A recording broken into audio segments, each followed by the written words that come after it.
How do I stop being a loser? How do I possibly stop? Well, Napoleon Hill, PMA, Positive Mental Attitude, his famous book, Think and Grow Rich. Essentially, it's an analysis of people that were successful. But this PMA as a phenomenon is an interesting idea because here we are. How can I possibly have a positive mental attitude in this mess called life? My life. Not easy for sure. But it actually begins with speech, doesn't it? It's a group of words in English we call limiters. They limit how I think, how I act. How are you today? So. This means I'm no good. No good today at all. How are you? Same old, same old. Means my life is boring. What did you do yesterday? Nothing. Now, nothing is impossible because that literally means you didn't act at all. And of course you did. Or how about its friend?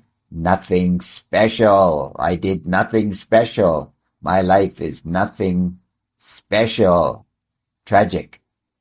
But there are many people who think this way. And how does one change when one is in this soup?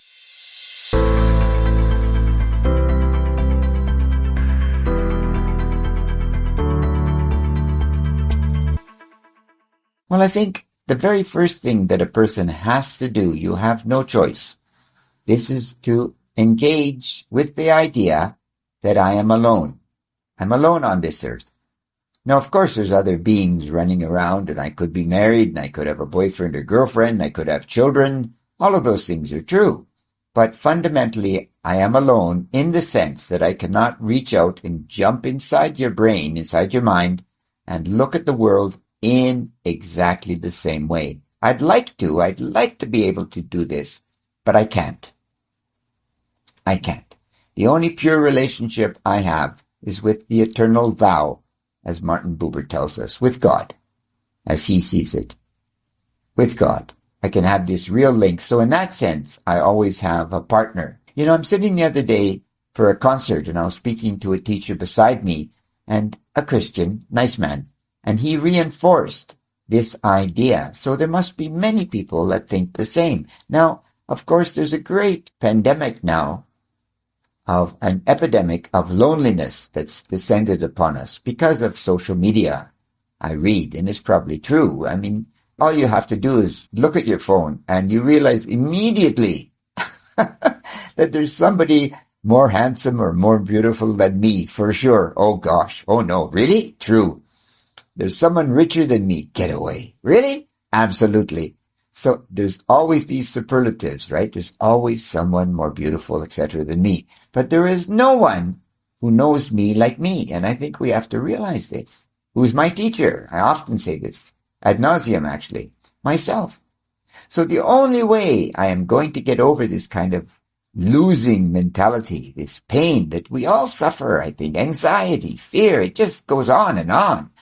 Everyone suffers this, I think. But people that are successful in life, I do not mean financially successful, but spiritually, philosophically successful, are people that have dealt with this. Now, you can never truly conquer this, but you can deal with it. How do you do this?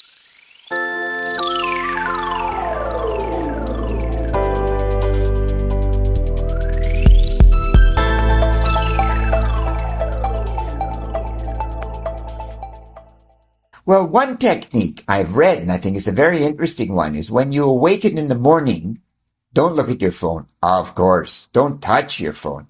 And then, as you lie in your bed, count backwards from 100 to 0. Take you 2 or 3 minutes. Greatly calming. And then, and only then, get up.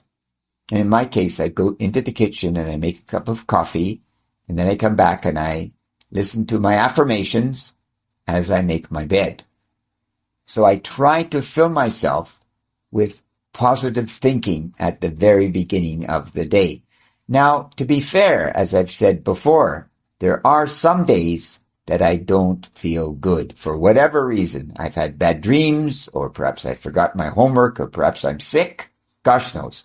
So every day is not a good day. You'd be naive to claim that. But I know that I decide if it's going to be a good day or a bad day.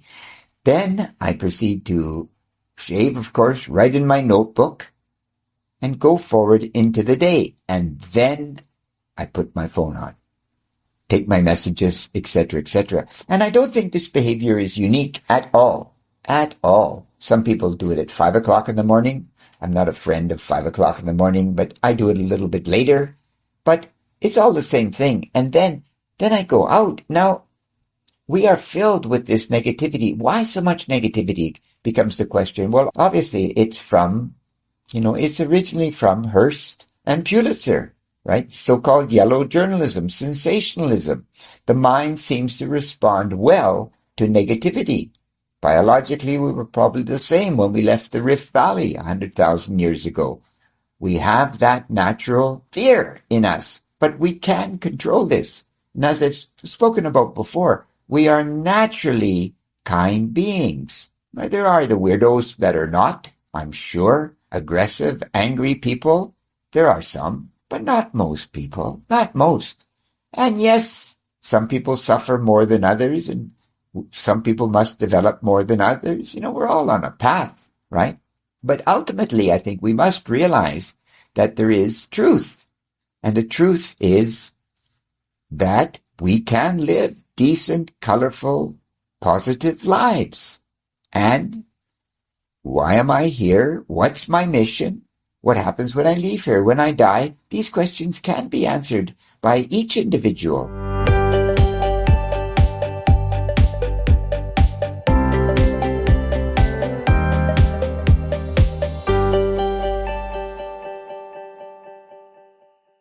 So I don't have to feel like a loser, and I don't have to feel like a victim for me.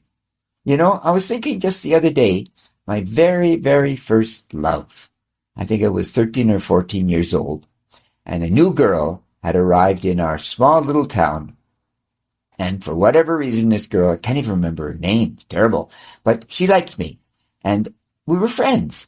I was awake all night, gotta be a man, gotta ask her to be my girlfriend, whatever that was. So I was awake, like I said, all night. The next morning, I ran up to her and I said, "Can I tell you something?" And she said, yes, Leon, but let me tell you something first. And I said, "Sure. What?" "I met a boy, and I'm waiting for, and his name is Leon, but it doesn't come.